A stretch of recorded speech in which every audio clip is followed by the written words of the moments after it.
Wizards of the Coast have revealed a new edition of Dungeons and Dragons, and it is absolutely apocalyptic for the rest of the tabletop industry. But what is Dungeons and Dragons? Well, for those who don't know it, according to this pamphlet that I found down at the bus station, it's a metal as f*** board game where you get to consort with demons and cast real spells. Although, it also warns that this might happen. Although in my experience, it just tends to be a tabletop game where you pretend to be elves and stuff. Not quite as exciting. And currently, it is on its 5th edition, and there's a new version of it coming out soon, as announced last month by Wizards of the Coast. And this new version of Dungeons & Dragons is called One DND, and it is paradigm shifting. And I really mean that. It's really fundamentally changing how we engage with tabletop games. And at the foundational level, it is changing how role-playing games work and how tabletop games get monetized by corporations. And as someone who has been a member of the tabletop hobby for at least 2 decades now, I gotta say, I've never seen anything like this. I've witnessed a lot of additions in the tabletop hobby. I've witnessed a lot of new additions of like Dungeons and Dragons, of Warhammer, all sorts of games. Nothing has ever come close to this kind of change. This is not a mere edition war. This is not me crying about a new edition of Dungeons & Dragons taking away all my toys. I don't care about them tinkering with like critical roles and mechanics of the game. That's not what this video is about. This all goes a lot deeper than that. So the main part about One D&D, about the announcement that made me realize that this is no mere new edition of Dungeons & Dragons, is when Wizards of the Coast announced that it would be going digital. One D&D will have a, quote, full play space for you to have experiences that are more immersive. More immersive than your imagination. Can one imagine such a place? Well, no, obviously. And what Wizards of the Coast mean by this statement is that they have created a virtual tabletop. They've created a virtual tabletop that is designed to replace your traditional maps, your traditional miniatures, your traditional stains on your character sheet. It is a full virtual 3D space where players interact with one another via their mobile phones, which is obviously what Dungeons & Dragons needs. More excuses for players at the table to be looking at their mobile phones. And this virtual play space will have customization options for players, and it is designed so that players can immerse themselves in their wildest fantasies. Well, let me stop you right there, Wizards. We already have that. It's called literotica.com. And overall, this virtual One D&D, it's gonna come with virtual miniatures and options for character customization, all so that players can tell stories. I mean, what we were doing before, who the f knows? And for dungeon masters, they have created a dungeon builder so that you can edit pre-made dungeons in this virtual space. So wow, how innovative, how incredible, yay! Neverwinter Nights did it better. So this all represents the next evolution in tabletop gaming. And also, it's destruction at a very foundational level. Because you see, Wizards of the Coast have always been missing that one thing. The ring to their Sauron, the Holy Grail to their Hitler, the Jamie Lee Curtis to their Michael Myers. And that one thing is, of course, a product to sell. They've really been looking for that. And I know what you're saying, horrifying cryptid unlocked by the powers of AI-generated art, but discourse! Wizards of the Coast already sell Dungeons and Dragons. Didn't you read that religious tract down by the bus station? And yes, terrifying cryptids made possible only through the horror of AI-generated art. I understand that, but Dungeons and Dragons is an RPG. RPGs are ephemeral. They are playable with the barest minimum of expenditure. I mean, sure, you can buy miniatures and you could even recreate Neverwinter in anticipation for your game of the Lost Mines of Phandelver, but that's pretty rare. I would warrant that most live-action roleplay games actually take place as theater of the mind games. Ones where players simply talk to one another about what their characters do. And we don't even put on costumes or be draws or anything. We just imagine our adventures and have a good time. And yeah, sure, sometimes people will crack out miniatures, especially for combat. But half the time, even if you are using miniatures, you're just proxying them. Or you're like using coins or tokens. Or sometimes you'll use candy and then accidentally eat the Goblin Chieftain because you just thought he was an errant M&M. All good, right? No one can get jolly cross indeed.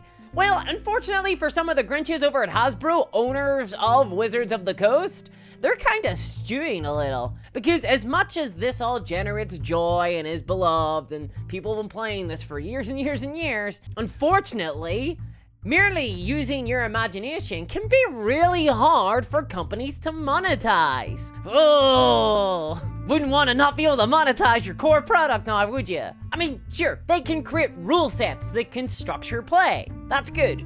But in reality, what that really means is that a single person, say a dungeon master, can go and purchase the required books that are needed to play. In Dungeons & Dragons case, it's like 3 books. You need the Dungeon Master's Guide, the Player's Handbook, and the Monster Manual. And then, shock horror, the Dungeon Master can share these books with the rest of their troupe. And this is Hasbro's biggest problem. Be of no doubt, this is what they truly hate. And it's what One D&D is designed to solve. There's a lot of Dungeons & Dragons players out there. They actually outnumber the entire population of Spain. 50 million people played Dungeons & Dragons in 2020, and book sales went up 30% in 2021. That's a whole lot of nerds. To give you a little bit of context there, it is estimated that there are around 3.7 million to 5 million Warhammer players. This means that Dungeons & Dragons players outnumber Warhammer players 10 to 1. But, proportionately, per player, Warhammer makes a lot more money than Dungeons & Dragons. And why?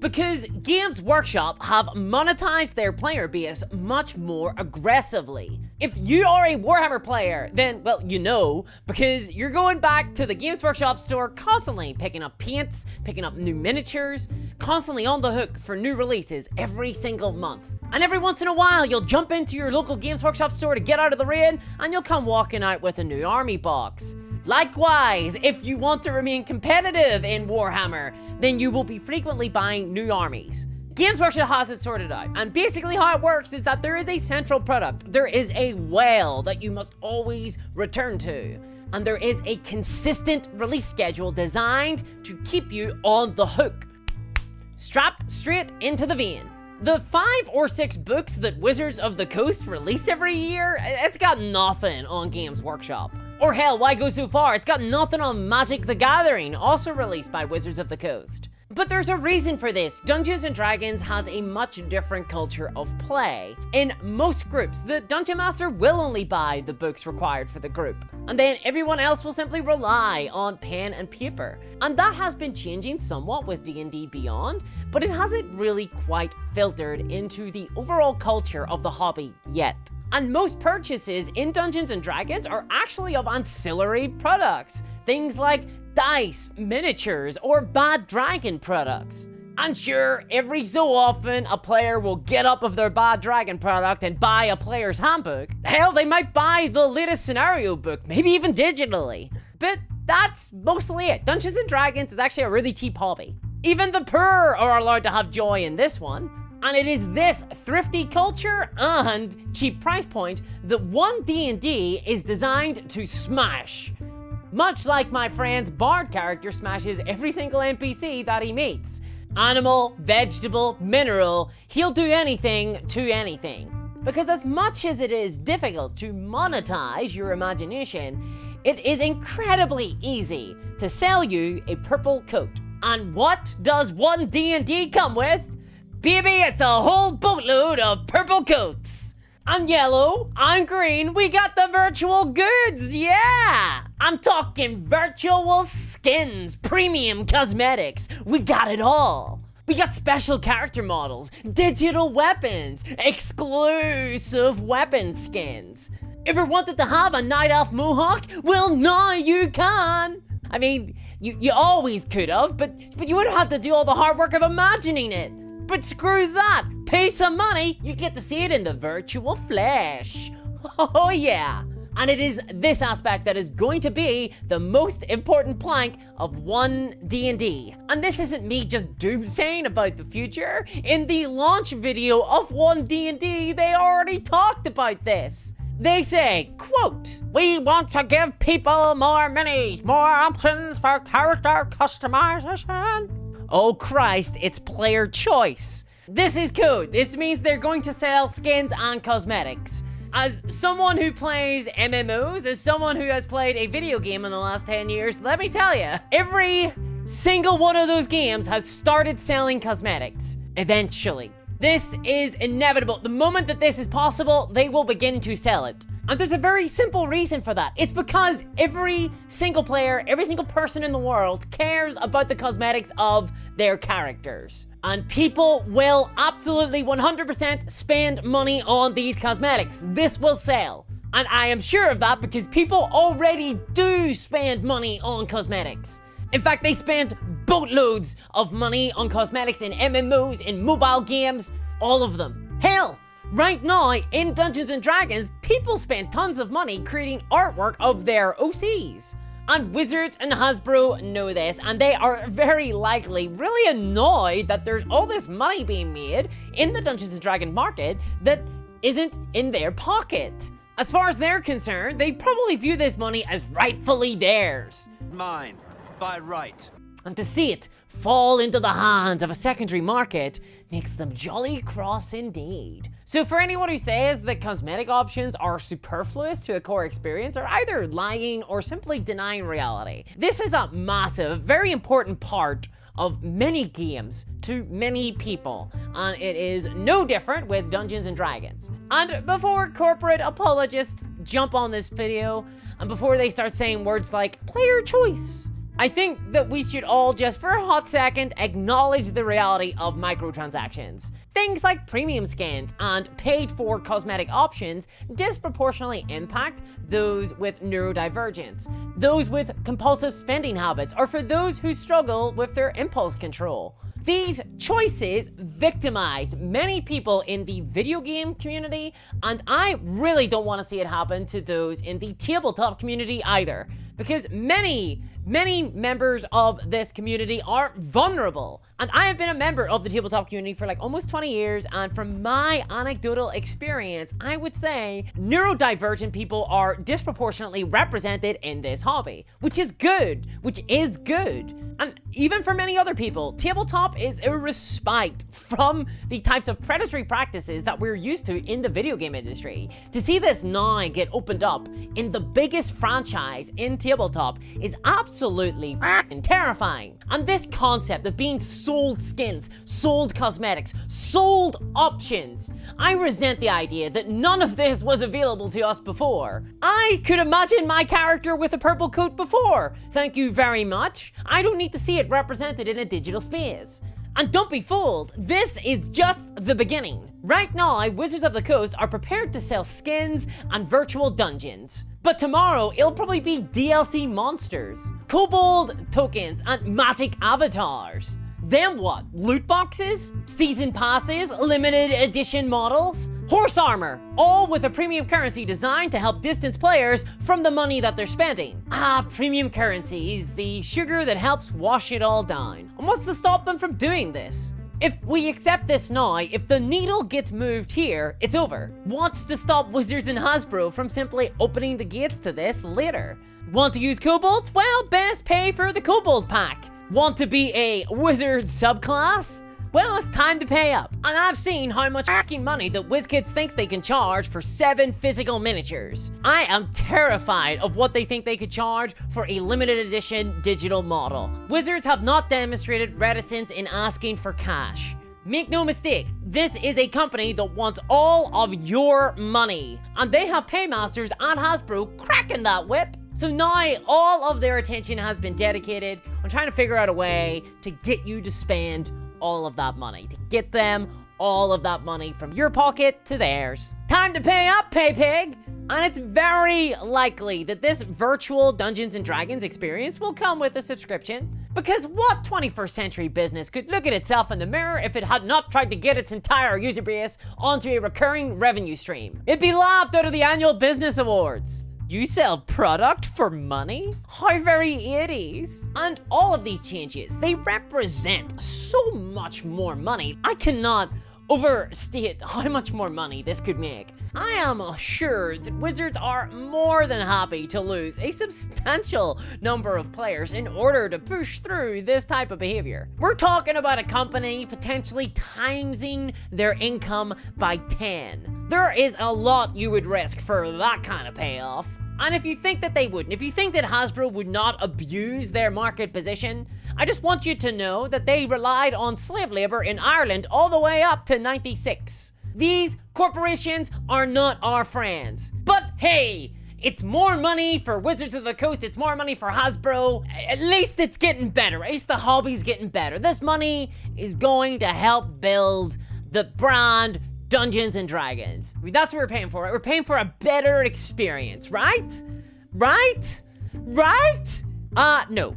There is an underlying assumption from the marketing coming out of Wizards of the Coast that all of this is good, that One D&D is good for the hobby in some way, that it actually provides value of some kind, and it kind of doesn't. In fact, I think that this is going to be a worse experience for hobbyists, even without all the aggressive monetization. This entire One D&D platform is a poor substitute for what the game is right now.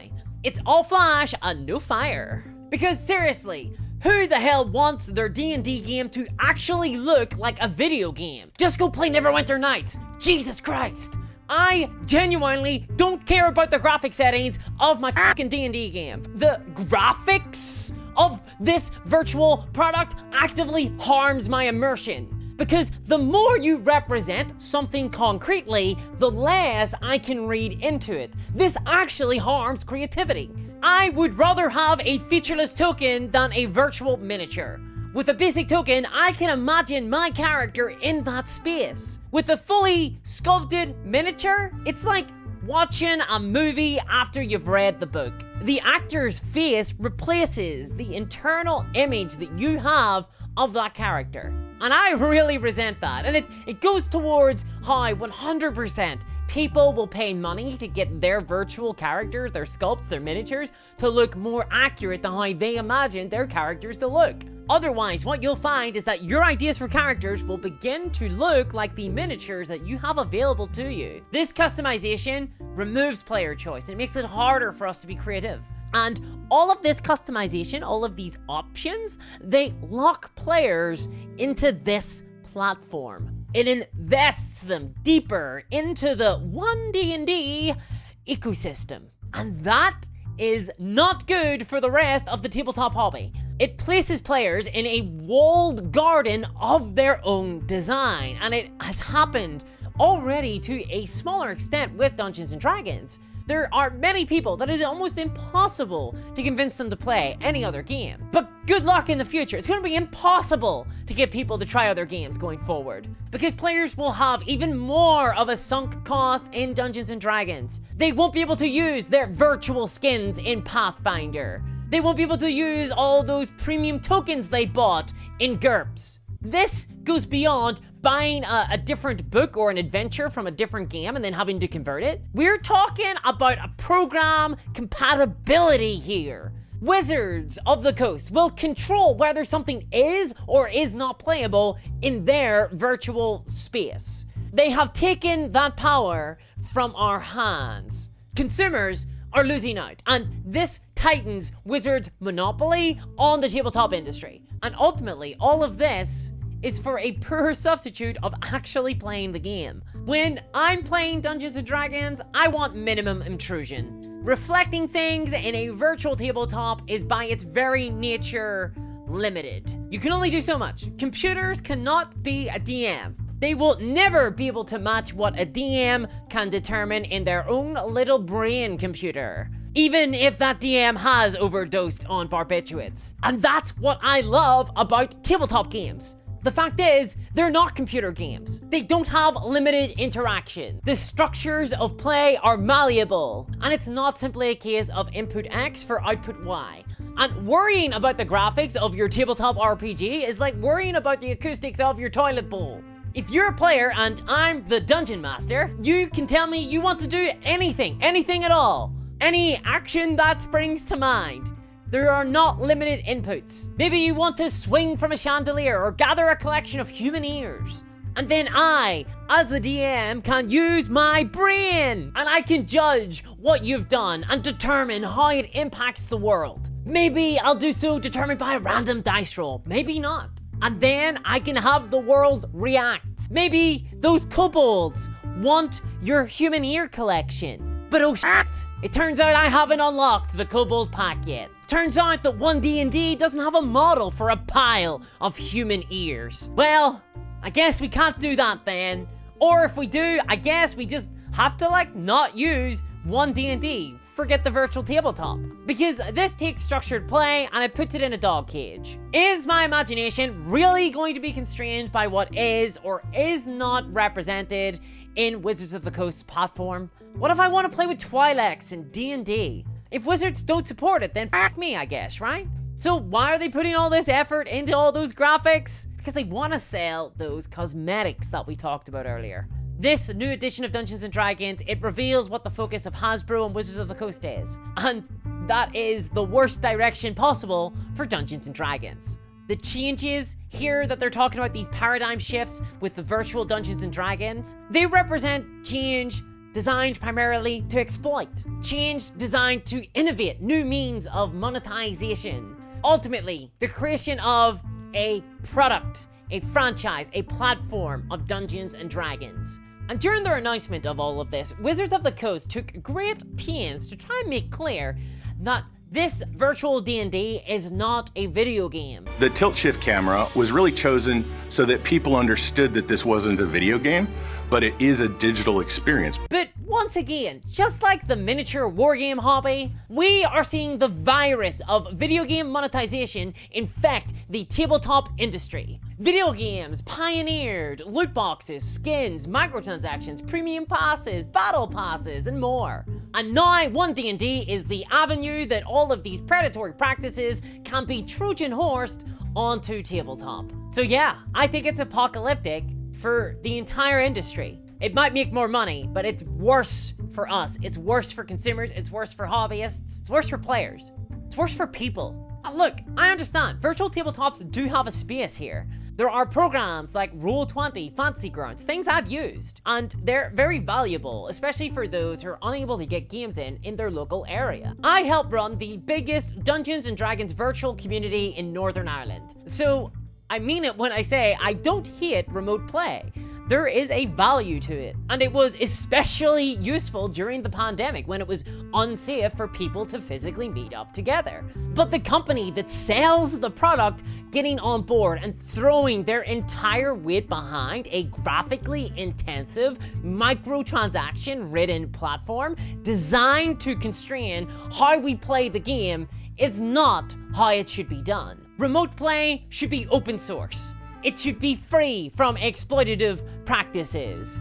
I don't want One D&D. I don't want virtual D&D to be the main way that we engage with Dungeons & Dragons. Remote play is ultimately the last resort for those who are unable to get a game otherwise, or for those who for whatever reason can't meet up physically with other people to play. It should never be the default port of call. And I absolutely do not want to have to open my phone to engage with a game that is happening on my table. A virtual map is a distraction from the core game at hand. Why is anybody excited about this? If I'm running the game, I want people to be focused on what is happening in the game right now, not looking at their fucking app. But Wizards are going to push 100% to normalize this app. They're going to try and normalize this as the default state of play, because it's where they're going to be making most of their money in future. Wizards say that they are relying on their player base to help them shape the future of D&D.